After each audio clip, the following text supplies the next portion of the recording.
The wind howled through the timber rafters of the small frontier jailhouse, carrying with it the scent of pine, snow, and the faintest echo of church bells from town. Sheriff Daniel Crowe stood with his hat low over his brow, boots planted on creaking floorboards, staring through the iron bars at the woman they called the Mountain Witch. Her name, according to the arrest records, was Clara Hale, age 31. No husband listed, no known family. Lived alone in the high ranges of the Bitterroot Mountains. Before we jump back in, tell us where you're tuning in from. And if this story touches you, make sure you're subscribed, because tomorrow I've saved something extra special for you. Folks said she talked to animals, healed wounds with herbs and whispered prayers, and walked through storms without leaving a footprint. Others swore she'd cursed the sawmill that tried to cut through her land, claimed that's why it burned to ash overnight. But Daniel Crowe didn't believe in curses. He believed in evidence, and in the 6 men dead at the burned mill, all found within a mile of her cabin. He leaned on the bars. "You've been quiet all night, Miss Hale. You planning to speak before sunrise?" Clara lifted her head slowly. The lamplight caught the edges of her face, sharp cheekbones, tanned skin, eyes like cold river water. Her wrists were bound in front of her with hemp rope, but her posture was straight, defiant. "I already said what needed saying," she murmured. "I didn't kill those men. You were found standing in the ashes of that mill with soot on your hands. I was trying to save what I could," she said. "You wouldn't understand." "Maybe not," Daniel replied. "But the judge made it clear there'll be a hanging at dawn." A silence stretched between them, thick as the mountain fog. Outside, thunder rolled far off, as if even the sky objected to the coming execution. Then Clara said quietly, "You should leave this place before morning, Sheriff." Daniel frowned. "Is that a threat?" "It's a warning," she said. "There are truths you don't want to wake up to." The night deepened. Most of the town had gone to bed, save for a few who lingered in the saloon, betting on whether she'd scream when the rope tightened. The gallows had been built hastily that afternoon, just beyond the old oak tree near the church. By morning, the crowd would come with torches, prayers, and whiskey. Daniel sat at his desk, reading through her file again, though he already knew every word. Arrested 2 nights ago near her cabin. The fire started around midnight. Witnesses saw lights in the forest hours before the blaze. When the smoke cleared, she was there, alone, silent, surrounded by bodies. There was one odd note scrawled at the bottom of the report, in Deputy Moore's handwriting. Suspect said she knew the victims, claimed they came for something that didn't belong to them. Refused to explain. Daniel rubbed his temple. Something that didn't belong to them. He muttered. Sometime after midnight, lightning split the sky over the valley. The storm that had been threatening all day finally broke. Rain lashed the wooden roof, seeping through cracks and dripping into tin buckets. Thunder boomed like cannon fire. Daniel rose to check the window shutters when he heard a soft voice behind him. "You've never asked why they came to my land," Clara said. He turned, surprised to find her standing now, eyes glowing in the dim light. "I figured it was for lumber," Daniel said. "They were sawmill men," Clara shook her head. "Not just lumber. They were after what lay under it," Daniel frowned. "You mean all gold?" "Not gold." Her voice was a whisper lost in the storm. "Something older." "Older?" Daniel repeated, walking closer to the cell. "What do you mean?" Clara met his eyes. "There's a cavern beneath my land, hidden beneath roots and stone. My father found it when I was a child. He told me it was sacred. Said the mountain itself guarded it." Daniel folded his arms. "That's a fine story, but it doesn't change the fact that 6 men burned alive. They broke the oath of the mountain," Clara said. "And the mountain took them back," he sighed. "That's not how justice works, Miss Hale." Clara tilted her head. "You think you understand justice? You enforce it for men who take what they please. But there's an older kind, Sheriff, one that doesn't need your badge." Her words unsettled him, though he didn't show it. He'd seen plenty of strange things in these hills, folks vanishing in snow, fires that started with no spark, but he'd learned to put faith in reason, not superstition. Still, Something about her calmness gnawed at him. Around 2 in the morning, Daniel stepped outside for air. The rain had slowed to a mist. The moon was a ghostly blur behind clouds. Across the muddy street, the gallows stood like a dark skeleton. He pulled his coat tighter. Lightning flickered again, and for a heartbeat, he thought he saw movement at the edge of town. Figures, cloaked and slow-moving, slipping through the fog toward the jail. He squinted, hand hovering near his revolver. But when he looked again, there was nothing, just rain and silence. When he returned inside, Clara was standing by the bars, eyes fixed on the door. "You saw them, didn't you?" she asked. "Who?" "The ones who think they buried the truth." Daniel hesitated. "You're talking in riddles." Clara stepped closer, voice low. "I wasn't the only one there that night. There were others, men from the company, the same men who bribed the judge. They came for the mountains hot. When the fire started, they ran. I stayed, and you expect me to believe they're behind this?" Daniel said, though unease was creeping into his chest. "I expect nothing," she said. "But before dawn, they'll come to finish what they started." Thunder cracked again, closer now. By 3, the storm was raging. Wind slammed against the door. The lamplight flickered, then went out. The jail was swallowed by darkness. "Damn it," Daniel muttered, fumbling for a match, when the light flared again. Clara was gone. He froze. The cell door hung open. The lock wasn't broken. It had been unlatched. "Clara!" he shouted, drawing his gun. A sound came from behind him, a whisper, then the creak of the back door. He turned, heart pounding, but before he could move, a shape stepped through the shadows. It wasn't Clara. It was Deputy Moore, his coat soaked, face pale as ash. "Sheriff!" Moore gasped. "You need to come now. The judge's house is burning." "What?" "The roof collapsed. He's gone," Moore stammered. And there were symbols burned into the ground outside.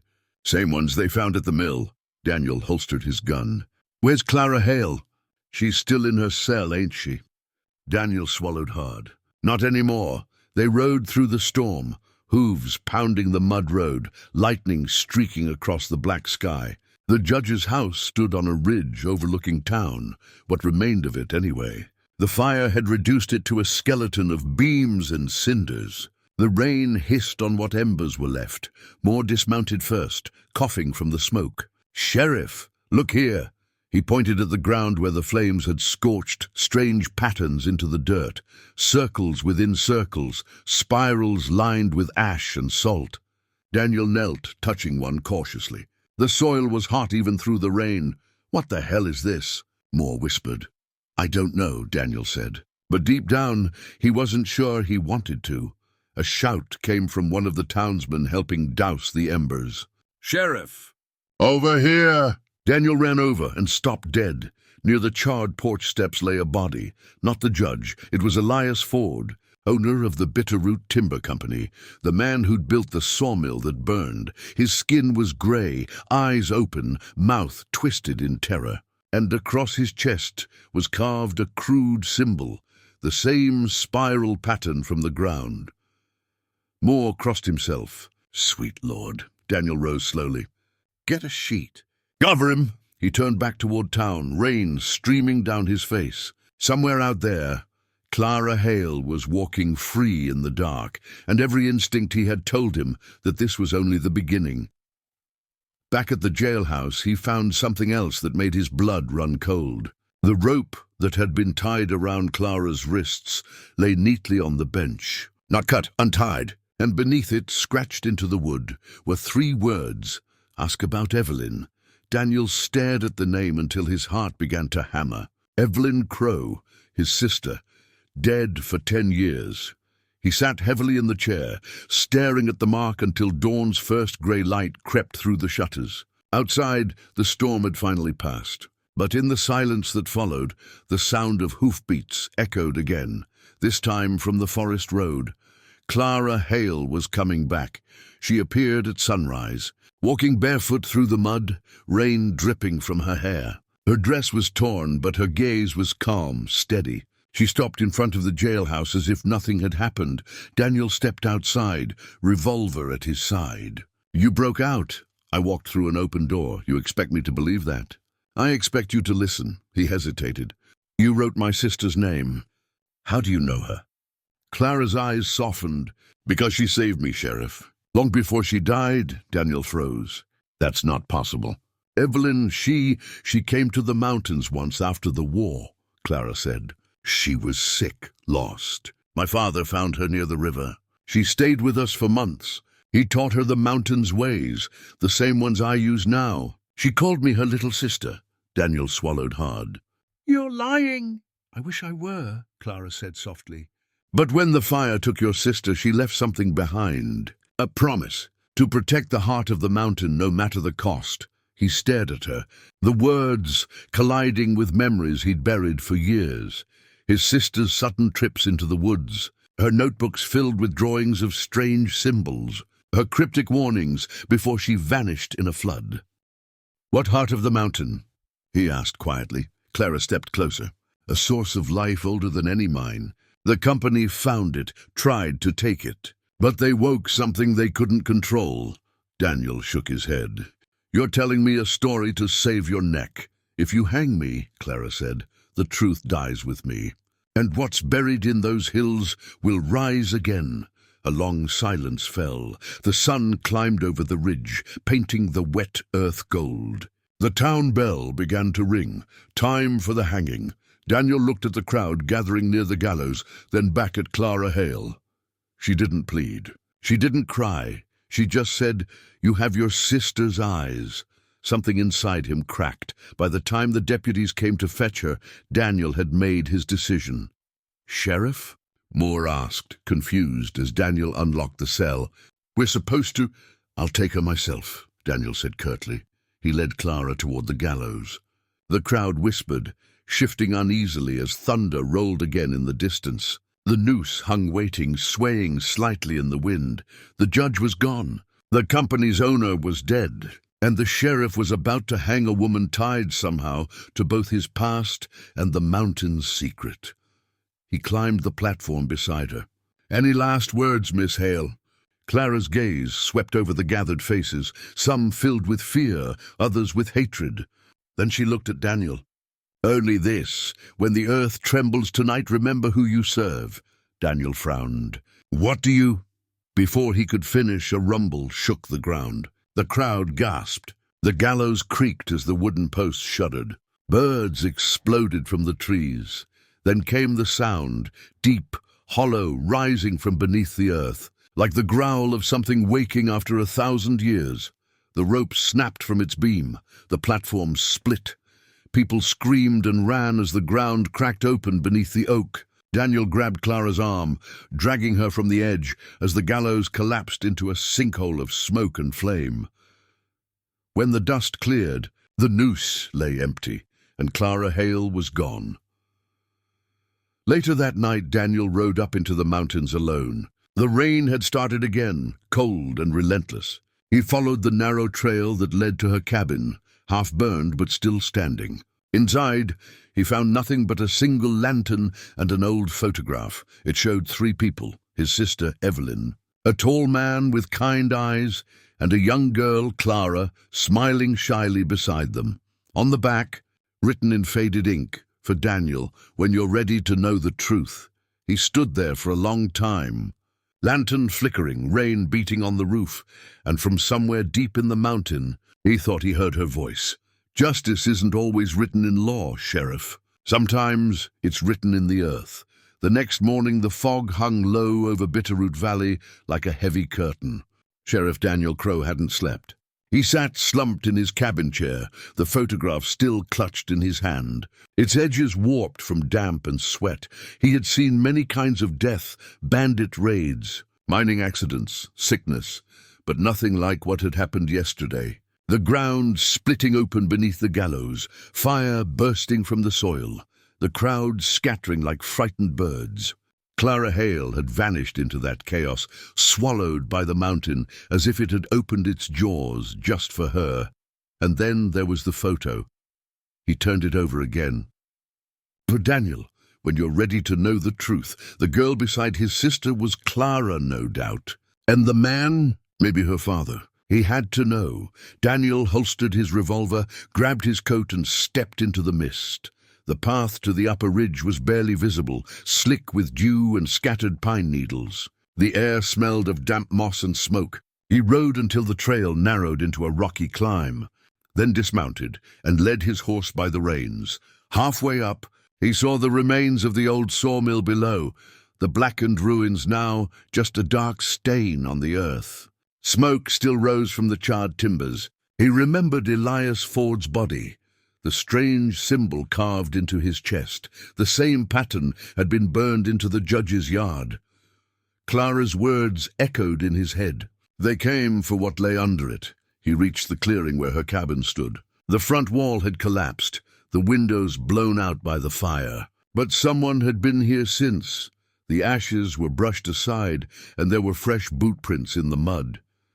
Daniel crouched, tracing one with his fingers, smaller than his. Could be hers. Inside, the air was thick with the smell of sage and damp timber. Shelves lined the walls, jars of dried herbs, small bones, folded papers. He opened a drawer and found a worn, leather-bound book. The first page bore the name E. Crowe, his sister's handwriting. He turned the pages carefully. Notes on local flora, sketches of caves, a map of the valley drawn with astonishing precision. And then, halfway through, the words that froze him where he stood. The heart is real, found beneath the ridge, in the cavern of the lost. Its power binds the valley, keeps the storms in balance. The company seeks it, they must not find it. Clara is the last one who can guard it. He looked up. Outside, thunder rolled faintly in the distance. Clara, he murmured.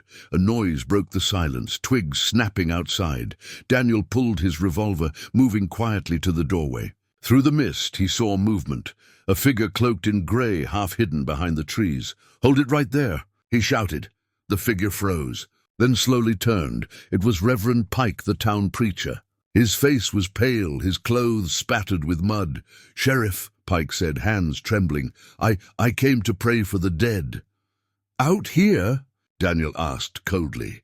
"The Lord's work reaches everywhere," Pike stammered. "We must not forget those who were lost in the fire." Daniel studied him. "You've been here before, haven't you?" "You and the judge. Maybe Ford too," Pike's lips trembled. "You don't know what you're talking about." Daniel stepped closer, revolver still raised. "You were digging under this land." "What were you after?" Pike's eyes darted toward the ridge behind the cabin, the direction marked on Evelyn's map. "It wasn't meant for you to know," he whispered. Then he turned and ran. Daniel fired once into the air. "Stop!" Telling and preparing this story took us a lot of time, so if you are enjoying it, subscribe to our channel. It means a lot to us. Now back to the story. The preacher didn't.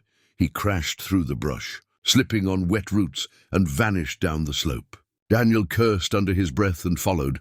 They ran until the trees opened into a rocky hollow. Pike stumbled, fell, and rolled to a stop beside a narrow fissure in the ground. The opening gaped like a wound in the earth. Cold air flowed from it, so cold it carried frost on the mist. Daniel approached, gun still drawn. "You going to explain what this is?" Pike coughed, clutching his side. "It's where it sleeps," he rasped. "The mountain's heart. Your sister tried to seal it. But the company, they wanted power, said it would make the valley rich." He looked up, eyes wild. "She begged us to stop, said the balance would break. So we made her disappear." Daniel froze. "What do you mean, made her disappear?" Pike's voice dropped to a whisper. "The flood wasn't an accident, Sheriff." Before Daniel could react, a hand shot from the shadows, grabbing Pike by the collar. The preacher screamed once, then was yanked backward into the fissure. His cry echoed through the hollow and cut off abruptly. Daniel leapt forward, aiming into the darkness. But there was nothing to see, just a deep black chasm, and then came a voice, low, calm, familiar. "Sheriff." He turned. Clara Hale stood at the edge of the clearing, her hair plastered by rain, her eyes glowing faintly in the half-light. "You shouldn't have come," she said. For a moment neither spoke. The air between them felt alive, charged with the same electricity that had shaken the gallows. Daniel lowered his gun. "You disappeared into the earth. How in God's name are you still standing here?" Clara stepped closer, the fog swirling around her. "The mountain protects its own. I told you they came to steal what they didn't understand. Pike just said they killed my sister," Daniel said, voice shaking. "He said it wasn't an accident." Clara's expression darkened. She tried to stop them from opening the cavern.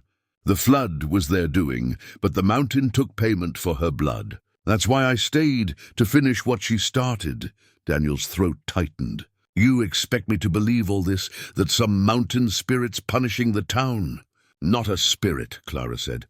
"A force. Older than men, older than names. My father called it the heart.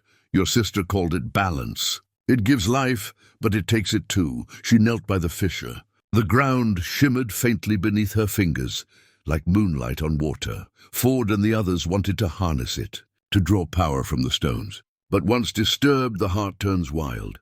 That's why the fires started, why the storms grow worse. Daniel crouched beside her, torn between reason and the impossible sight before him. "If what you're saying is true, why did the mountain spare you?" Clara's eyes lifted to his. "Because I belong to it. Because Evelyn chose me." Daniel felt his breath catch. "Chose you. For what?"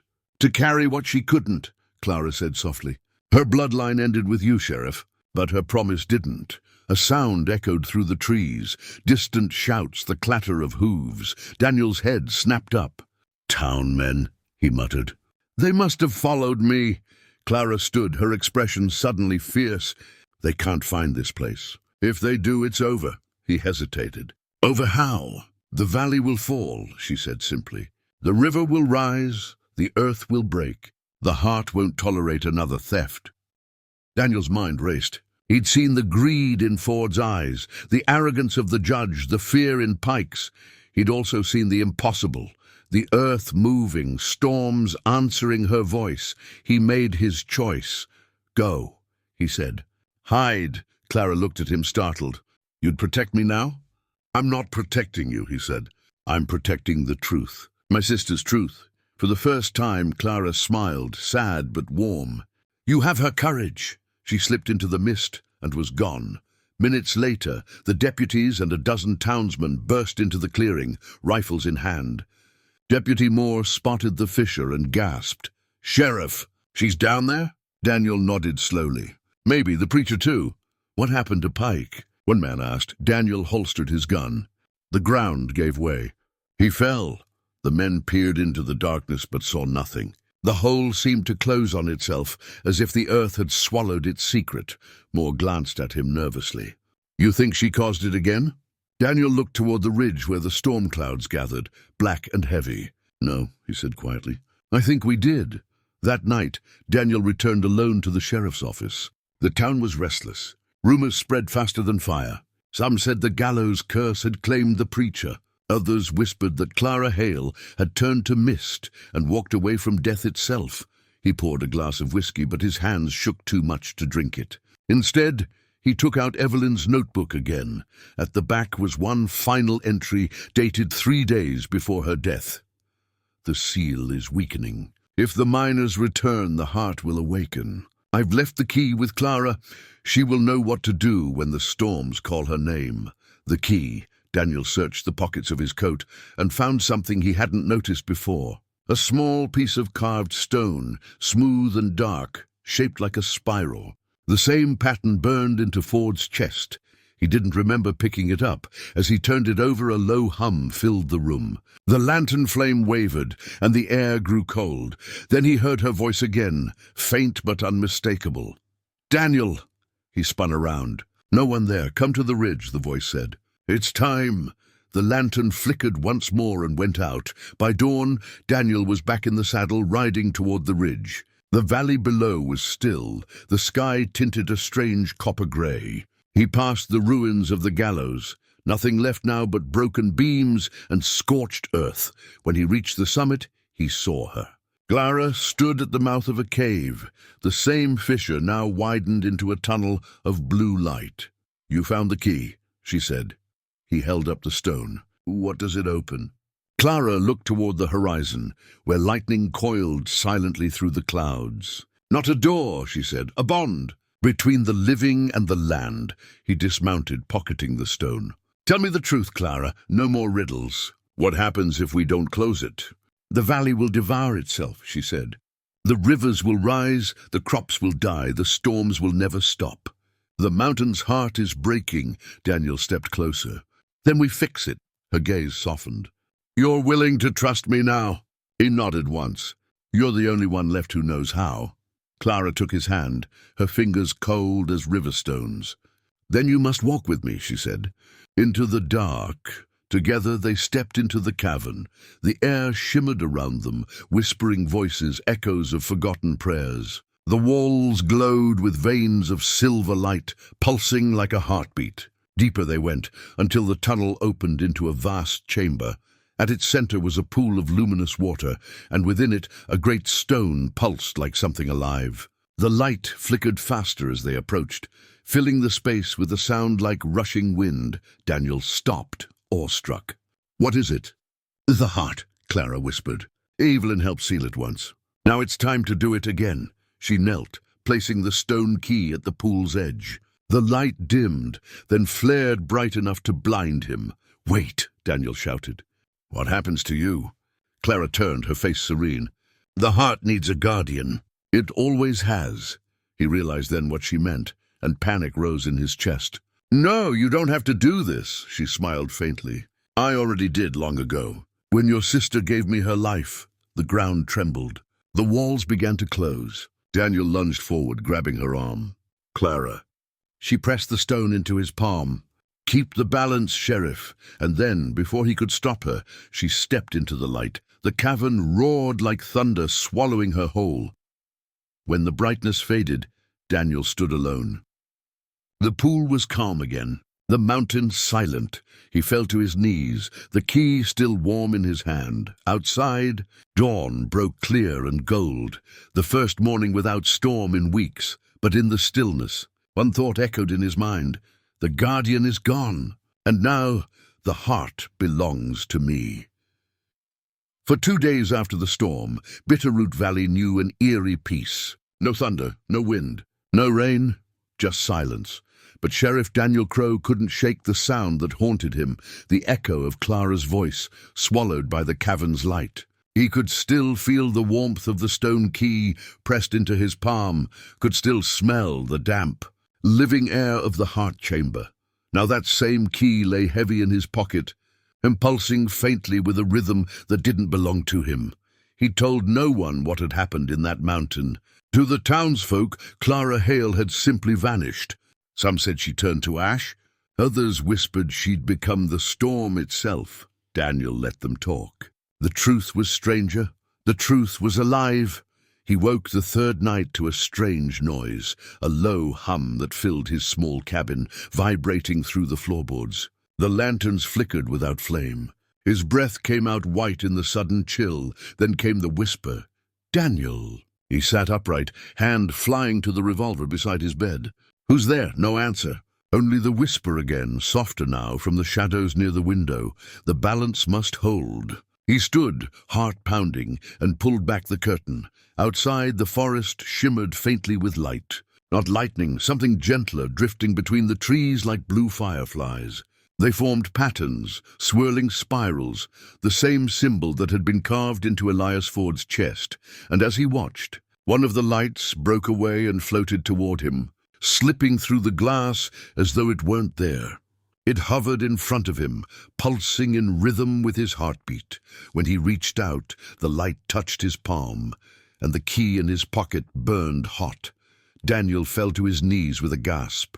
Visions flooded his mind, the mountain cracking open, rivers boiling, a woman, Clara, standing at the center of it all, her hands outstretched, holding back something vast and furious.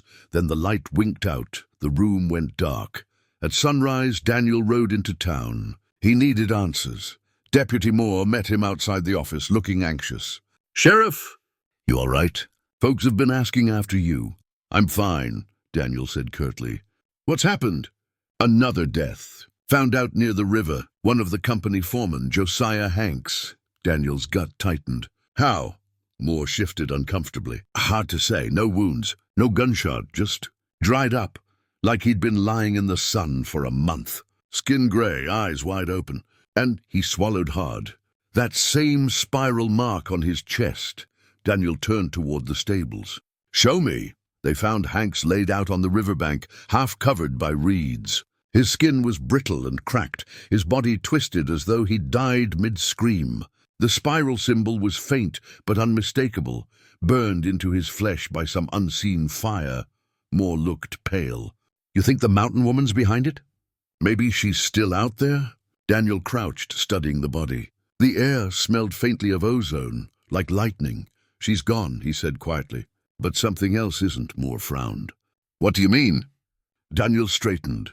"Get the body to Doc Hanley. Tell him to check for burns under the skin. I'll handle the rest." "Handle what exactly?" Daniel didn't answer. He was staring upriver, toward the ridge. That night he returned to Clara's cabin. The door creaked open under his hand. The air was colder than before, and the faint hum from the cavern seemed to reach up through the ground itself. He knelt by the ashes of her hearth and pulled out the key. The moment it touched the air, the walls began to glow faintly, lines of light forming patterns across the wood, spirals, again, and shapes that resembled rivers and trees. Then, a voice, not in his ears but in his chest. "You carry it now." Daniel turned sharply. But there was no one there, only the sound of wind in the pines. "The heart knows you, Daniel Crowe. The oath passes to blood. Protect what she protected, or all will burn." He gritted his teeth. "Clara?" "Not Clara," the voice said. "The mountain."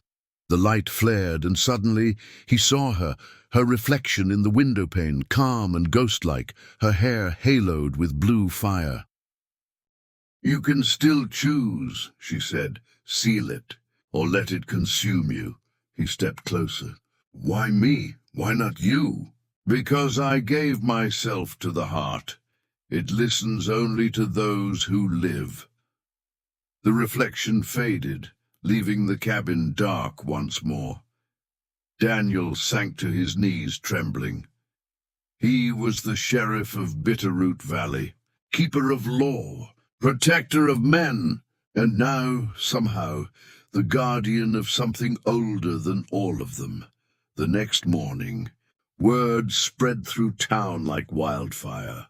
The company was sending new men, armed, ruthless, determined to reclaim what was stolen. A dozen riders from Helena, set to arrive by week's end.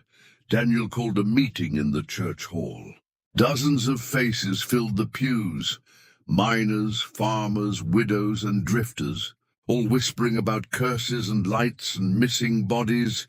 Reverend Pike's empty pulpit stood behind him.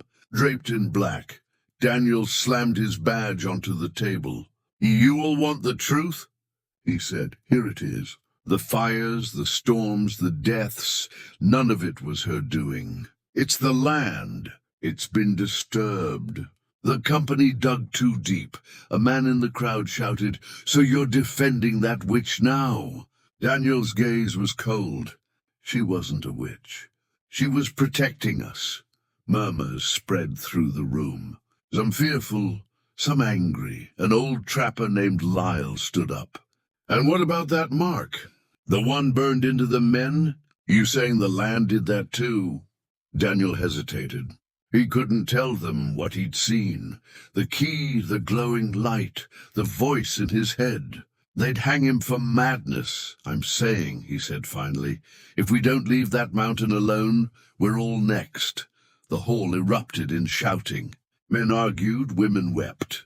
Moore tried to calm them, but it was useless. The town was fracturing, fear turning neighbor against neighbor, and then someone yelled from the back, "Look at him! Look at his hands!"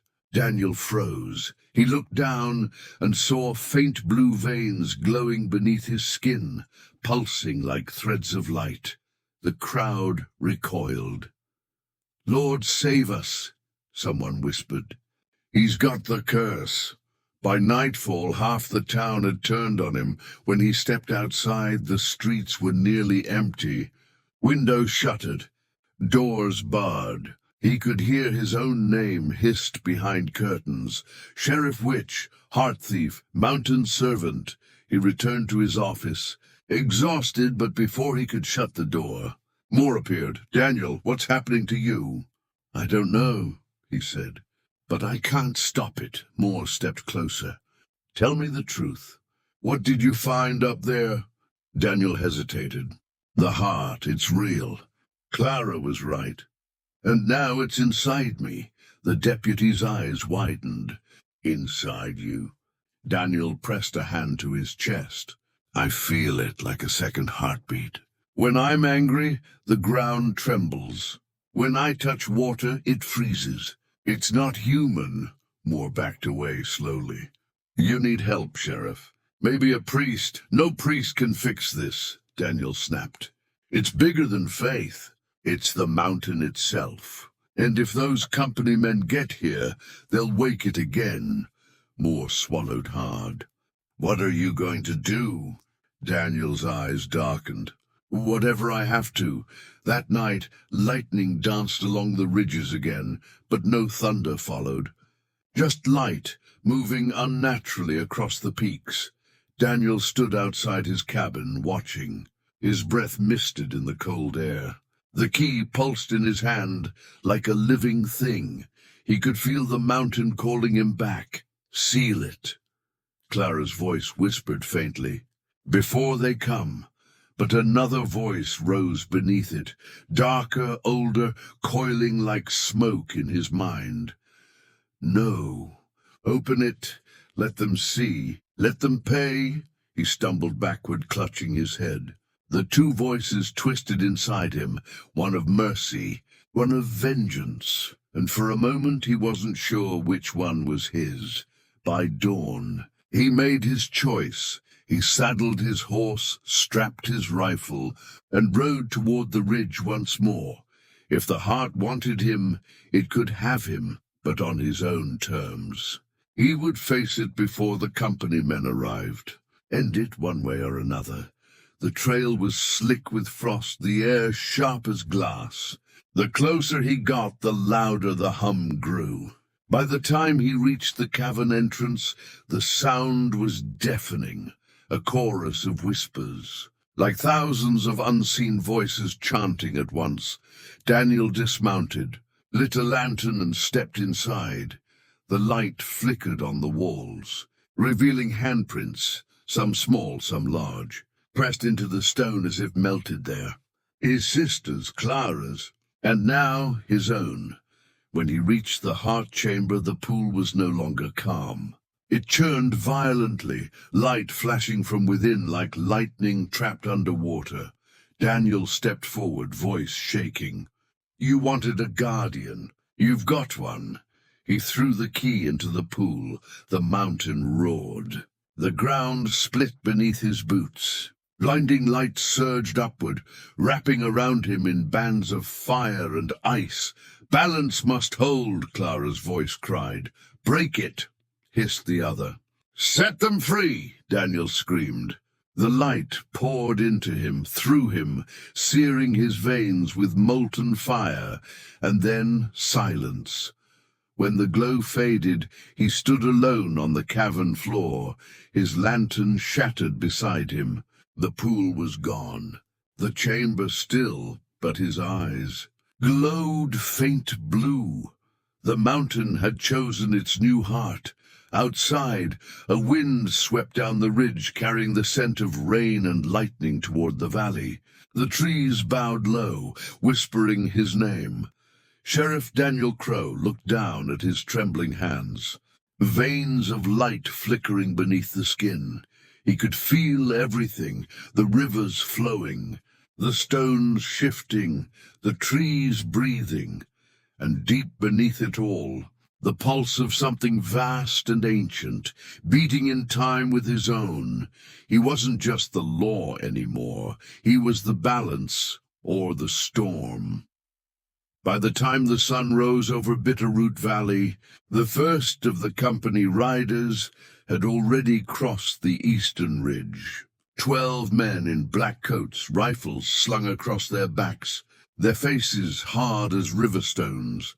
At their head rode Captain Marlowe Briggs, a man known from the silver camps of Nevada to the mines of Montana. As someone who finished what he started, he'd been sent to restore order, though everyone knew that meant something else, reclaiming the company's lost claim. No matter who stood in the way, Sheriff Daniel Crowe watched them from the overlook above the valley, his silhouette half hidden by the fog. His horse, Boone, stamped uneasily. Even the animal could sense what was coming. Daniel's eyes, faintly glowing blue in the dawn light, never left the riders. He could feel their weight in the land, their boots pressing down on roots, the iron of their guns cutting through the breath of the forest. The mountain itself seemed to whisper around them, uneasy. "They don't belong," the wind murmured. "Neither do I," Daniel whispered back. He pulled his coat tight and spurred Boone down the trail.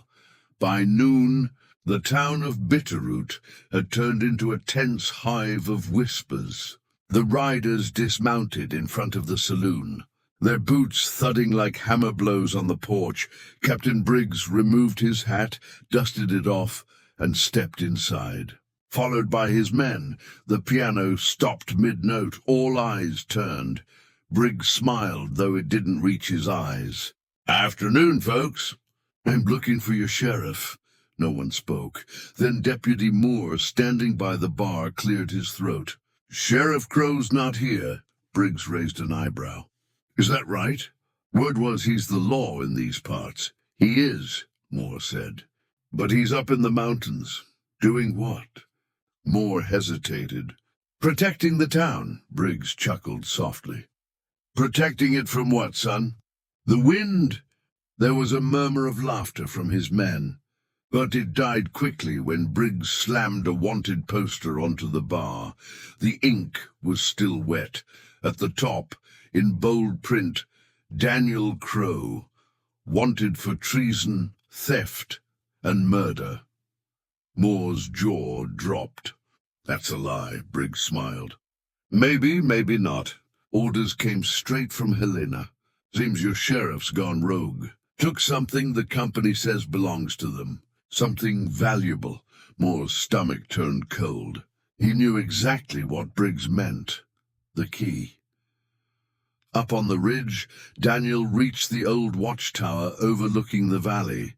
The place had long been abandoned, its roof sagging, its walls creaking, but from there he could see everything. The river curling like silver through the trees, the distant smoke of the saloon chimney, and the faint glint of rifles near the stables. He wasn't alone. A figure waited near the railing, a woman in a dark cloak, her hair whipping in the cold wind. "Clara," he breathed.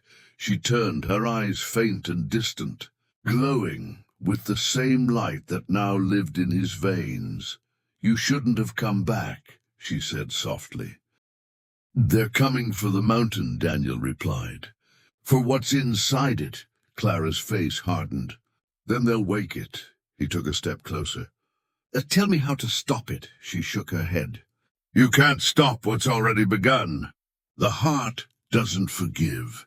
It only remembers." "Then help me," he pleaded. "Tell me what you did, how you kept it contained." Her voice dropped to a whisper.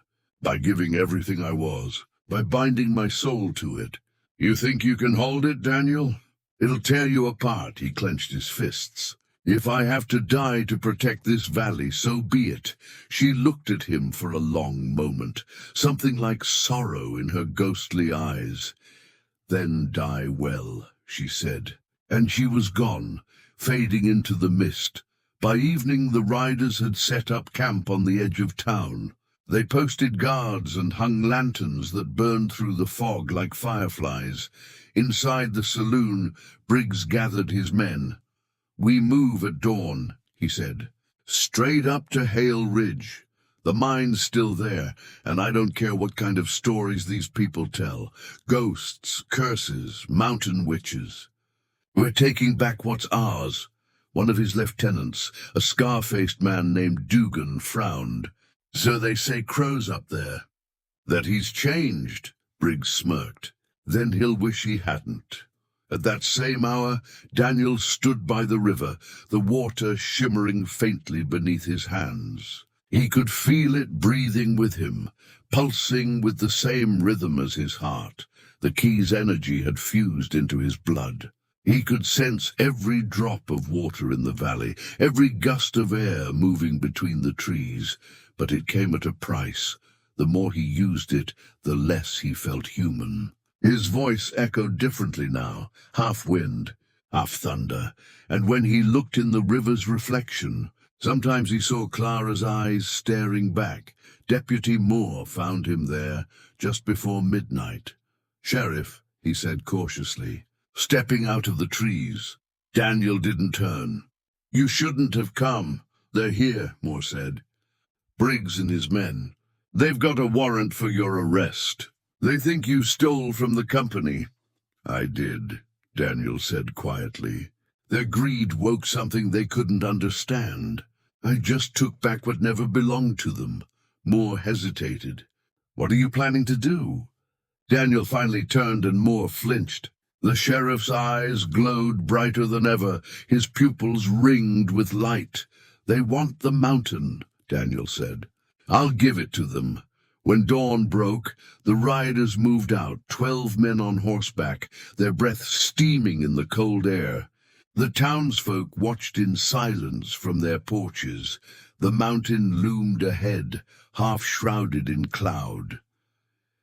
As they approached the first switchback, the earth trembled underfoot. Loose stones clattered down the slopes.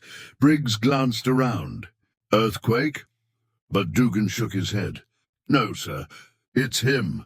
A shadow appeared on the ridge above them, tall, still, cloak billowing in the wind. Sheriff Daniel Crowe. Briggs raised his rifle. "There he is." "Bring him down!" But before a single shot could be fired, the ground moved. The trail buckled, trees bending as though a giant hand had gripped the mountain and twisted it. Horses reared and screamed. Men shouted, firing wildly into the mist. Then the fog thickened, rolling down like a living thing. One of the riders vanished into it. His scream came a heartbeat later. Briggs shouted, "Hold formation!" But the mountain didn't listen. The river above them broke its banks, water spilling down the slope like molten glass. It moved unnaturally fast, racing not around them but toward them. At its crest stood Daniel, his hands outstretched. The water glowed faintly blue. "Turn back!" he shouted. "This land isn't yours." Briggs fired. The bullet struck Daniel's chest and flattened, dropping harmlessly to the ground. Daniel didn't flinch. He looked almost sorrowful. Then he brought his hands together. The river rose like a serpent, wrapping around the riders in a spiral of roaring current. Horses screamed, men drowned in seconds, rifles were torn from hands and carried away into the deep. Only Briggs remained, clutching his saddle as the torrent spun him around. "Crowe!" he bellowed. "You think this makes you a god?" Daniel's voice came like thunder. "No, it makes me the wall that keeps gods out." With a sweep of his arm, the river collapsed, slamming Briggs into the rocks. When the water finally stilled, the captain lay broken at the river's edge. His eyes stared upward at the rising sun, and for the first time there was fear in them. Daniel fell to his knees. His breath came ragged, his hands trembling violently. The glow beneath his skin dimmed, flickered, then steadied again. He could feel the mountain's approval. "It's hunger. You did well," it whispered. "But it's not done. There are more who will come. The balance must hold." He bowed his head. "I can't do this alone." "You are not alone," came Clara's voice, faint as wind. "But the more you fight, the less of you remains." Daniel looked down at his reflection in the shallow water. His face flickered, half his own, half hers. The mountain had taken its guardian, but it had also taken his soul. That night, Bitterroot Valley slept under an unnatural calm. The company's riders were gone. The townsfolk whispered prayers of gratitude and fear, and in the sheriff's cabin, a single lantern burned long into the night.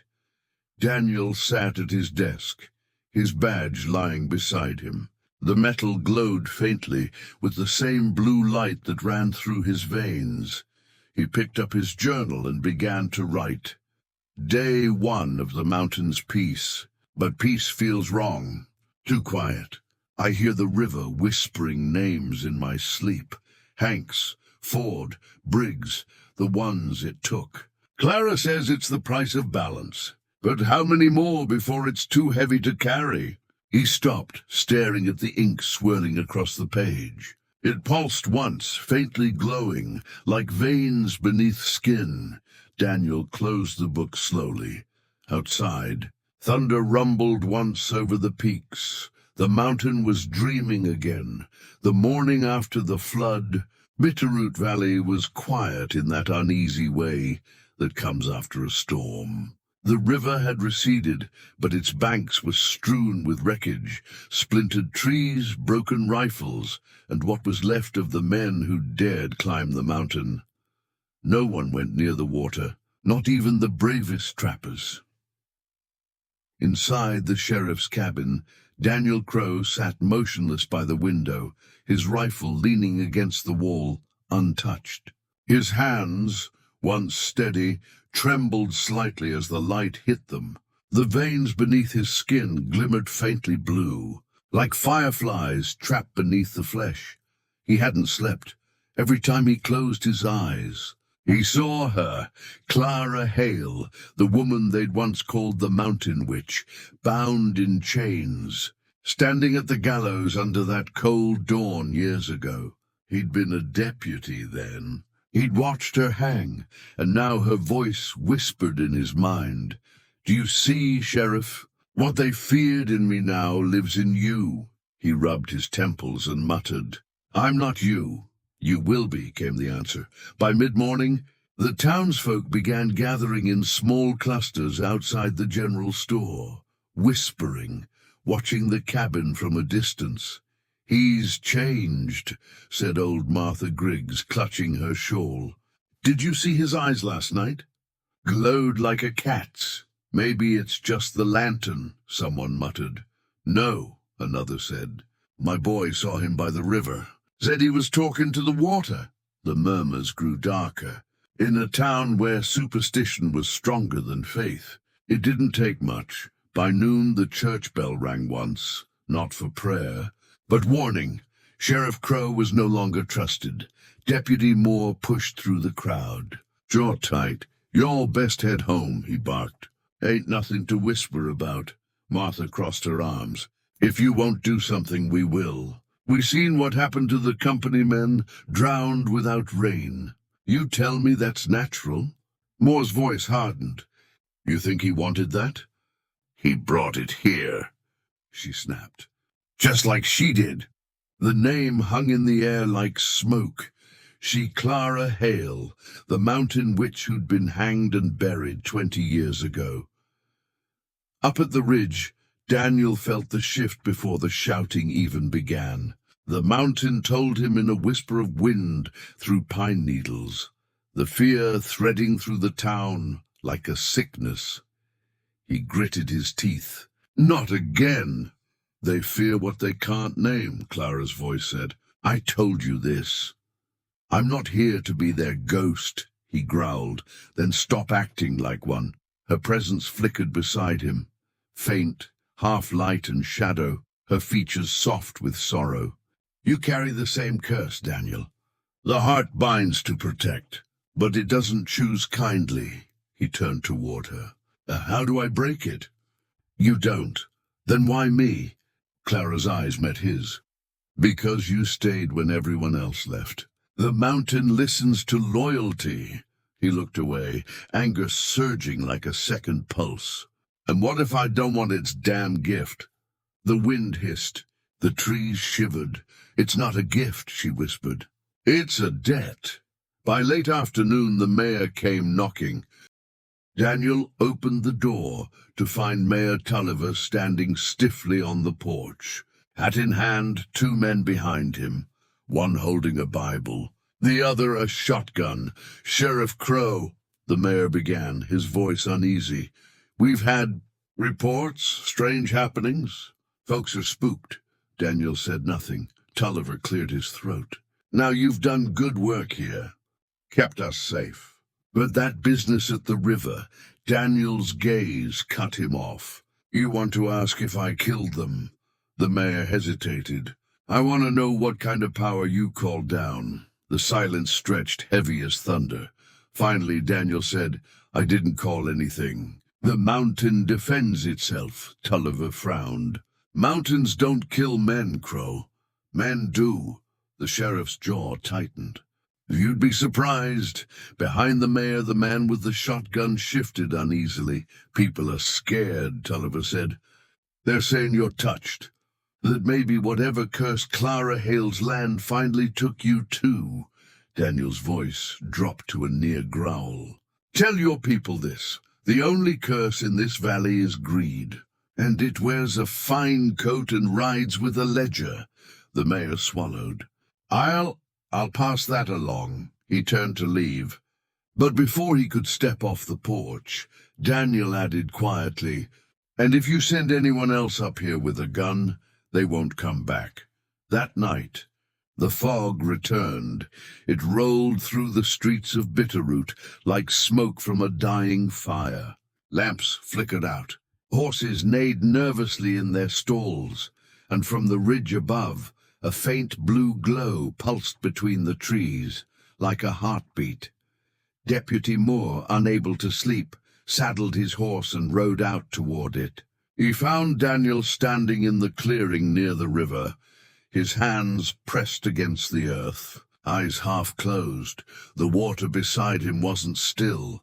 It moved in strange patterns, spiraling around his boots as if alive. "Sheriff," Moore called softly. Daniel didn't look up. "Go home, Eli. What are you doing?" "Listening." "To what?" He raised his head. "The dead." Moore's throat tightened. "You mean the miners?" "No," Daniel said.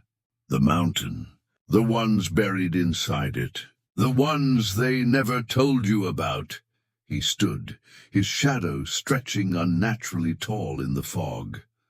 "The company built their tunnels over the old burial grounds," Daniel continued. "Clara tried to warn them. When they hanged her, the mountain went silent, but it never forgot." Moore took a step back. "You're scaring me, Dan." "Good," Daniel said quietly. "Fear keeps people alive." Then the earth beneath them trembled. Not an earthquake, but something alive moving deep within. Daniel's eyes flashed. "They're waking." Back in town, the church bell rang again, 3 times this time. Someone had found a body near the lower creek. It was one of Briggs' men, or what was left of him. His skin was pale as ice, veins black, eyes open in horror. No wounds, no blood, just emptied. The preacher crossed himself. "Lord, save us. The curse has returned." Martha Griggs cried out, "I told you!" The witch walks again, and by sunrise there were torches. Moore rode hard for the ridge. "Sheriff! They're coming!" Daniel was waiting for him at the tree line, rifle slung over his shoulder. The glow beneath his skin dimmed, but not gone. "How many?" "Half the town. Some got dynamite. They think they're gonna burn the place." Daniel sighed. "I warned them."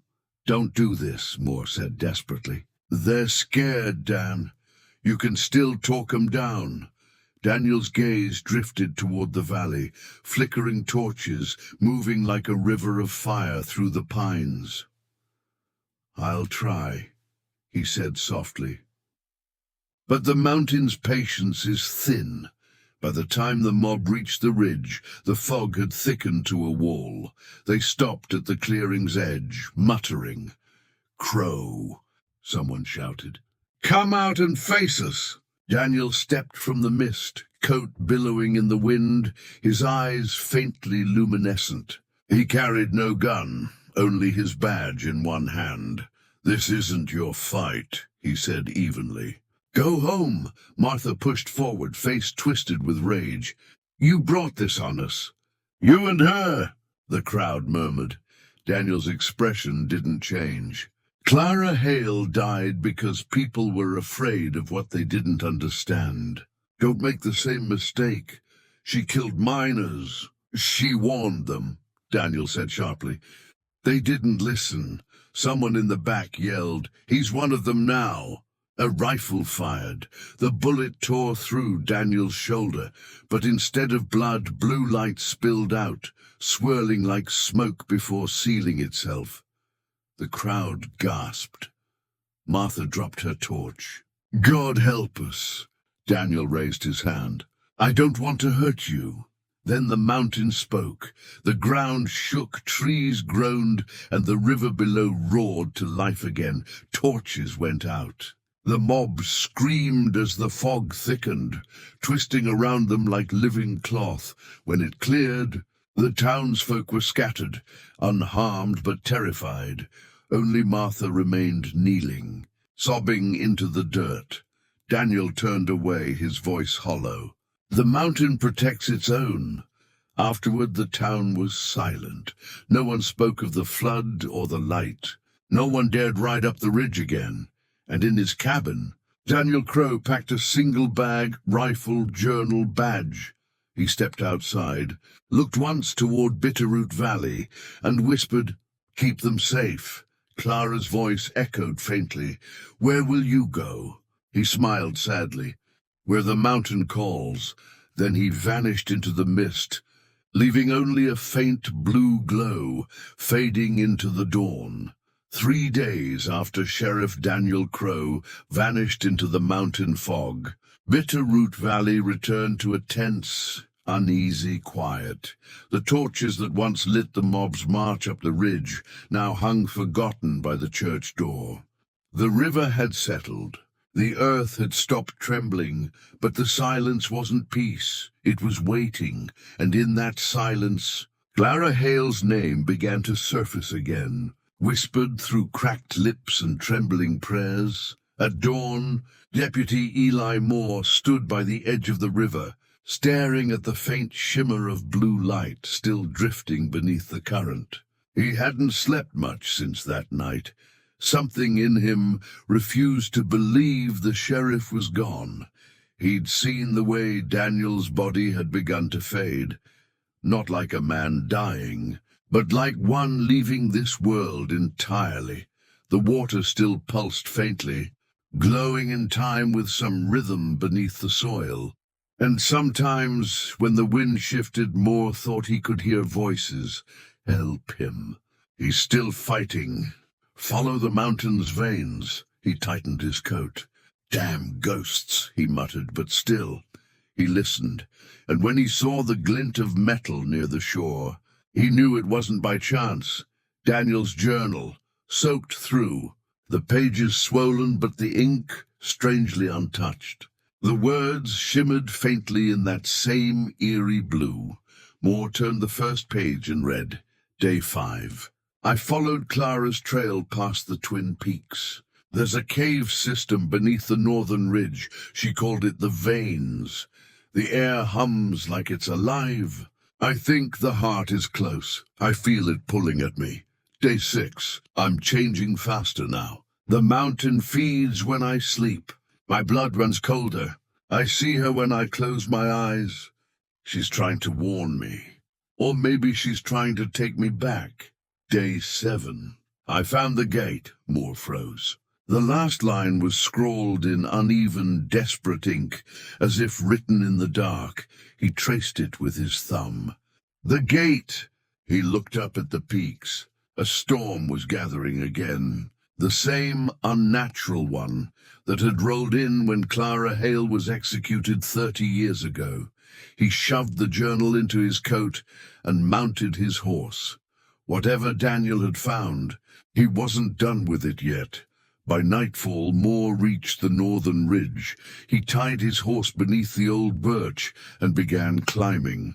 The wind howled, biting cold, and somewhere above him, thunder rolled.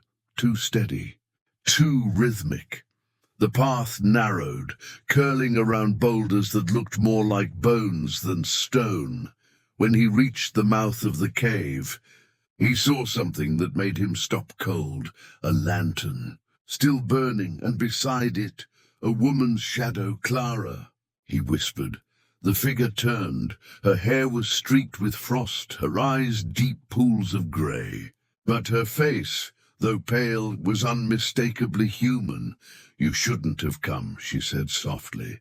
Moore stepped forward. "You're supposed to be dead." Her lips curved into something between a smile and sorrow. "Supposed to be." They stood in silence for a long moment, the wind keening through the rocks. Moore finally said, "Daniel's gone." "The town thinks he's dead." "He's not," Clara said. "Not yet." "You mean he's down there?" He pointed toward the cave's depths.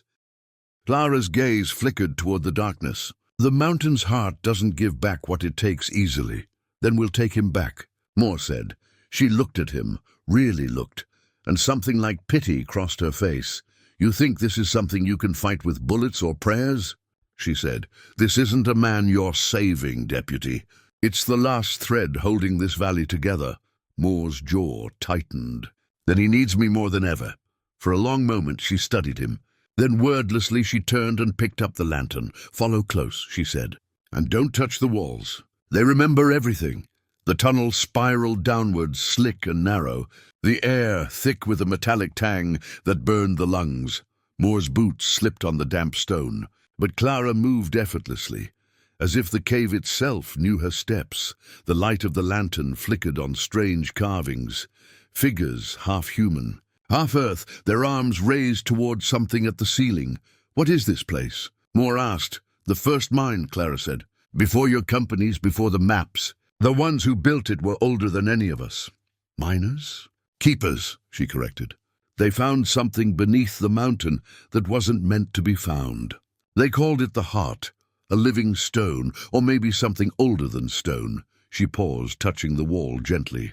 "It gives power, it gives life. But it always takes something in return," Moore swallowed. "That's what happened to you." She didn't answer, but her silence said enough. The tunnel opened into a vast cavern, and there, in the center, pulsed the heart. It wasn't rock, not exactly. It looked almost like glass, breathing faintly. Veins of blue light running through it like blood. Moore could feel it, a low vibration in his chest, steady as a heartbeat, and in front of it, kneeling, was Daniel Crowe. His hands rested on the stone. His skin was pale, the glow beneath it pulsing in time with the heart. "Daniel!" Moore shouted. The sheriff's head lifted slowly. His eyes, once human, were now glowing through with blue fire. "Eli," he said, his voice hollow and echoing. "You shouldn't be here." Moore took a step forward. "You're coming home, Sheriff." Daniel smiled faintly. "Home? The mountain is home now." Clara stepped between them. "He's merging," she said quietly. "If he pulls away too fast, he'll die." Moore looked between them, disbelief hardening into anger. "So what, would we just leave him here?" The heart pulsed harder, the air thickening like syrup. Daniel's expression twisted. "You don't understand. It's waking. It's angry. If I leave, it'll destroy everything from here to Helena." He turned toward the heart. "It wants balance." "I'm the balance now," Moore shouted over the roar that began to fill the chamber. "You're not some sacrifice, Dan. You're a man." Daniel looked back, eyes burning. So was she. "And they killed her for it." The walls shuddered. "Dust rained down. Go," he said urgently. "Get them out of the valley. Tell them to run before he could finish." The heart flared bright white. The force threw Moore backward, slamming him into the rock. When his vision cleared, Clara was kneeling beside Daniel, her hands pressed to his face. "Stop fighting it," she whispered. "You'll only make it worse." "I can't," he gasped. "If I stop, it'll take everything." Clara leaned close, her voice trembling. "Then let it take me instead." And before Moore could reach them, She pressed her palms to the heart. The light consumed her instantly. More screamed her name. But the sound was drowned by the roar of wind and stone and flame. The cavern pulsed. Alive, the air filled with voices, dozens, hundreds, all whispering Clara's name. Then slowly, the light faded. Daniel collapsed, his body limp but breathing. The heart still glowed, softer now, slower, but the air had calmed. Clara was gone. Only her shadow remained on the stone. A faint outline burned into the surface. Her hands still reaching toward the heart, more crawled to Daniel's side, gripping his coat. "Dan, stay with me!" The sheriff's eyes flickered open. The blue light had dimmed, replaced by something gentler. "She's gone," he whispered. She took it with her. "What do you mean?" She bound it again. "The heart's sleeping." He looked up at Moore, tears cutting through the grime on his face. "She saved us," Moore nodded shakily. "Then let's go home." It took them 3 days to climb back down the mountain. When they emerged into the grey dawn, Bitterroot Valley was waiting, not with torches this time, but silence. The people stared as Daniel limped through the muddy street, half carried by Moore. His eyes no longer glowed. His steps were slow but human. Martha Griggs whispered, "The witch." Daniel stopped. "She wasn't a witch," he said hoarsely. "She was the only one who remembered what this land truly was." Then he kept walking, past the church, past the graves, until he reached Clara Hale's old cabin, the one the townsfolk had left to rot. He pushed the door open and stepped inside. Everything was just as she'd left it. The dried herbs, the empty bookshelves, the single chair by the fire. On the table lay a small pendant, silver, tarnished, shaped like a mountain peak. He picked it up, closed his hand around it, and whispered, "Thank you." That night, a gentle rain fell across Bitterroot for the first time in months. The river swelled quietly, not in anger but in peace, and somewhere deep beneath the ridge, the heart pulsed once, a soft beat, before falling silent again. Up next, we have 2 more incredible stories that are waiting for you.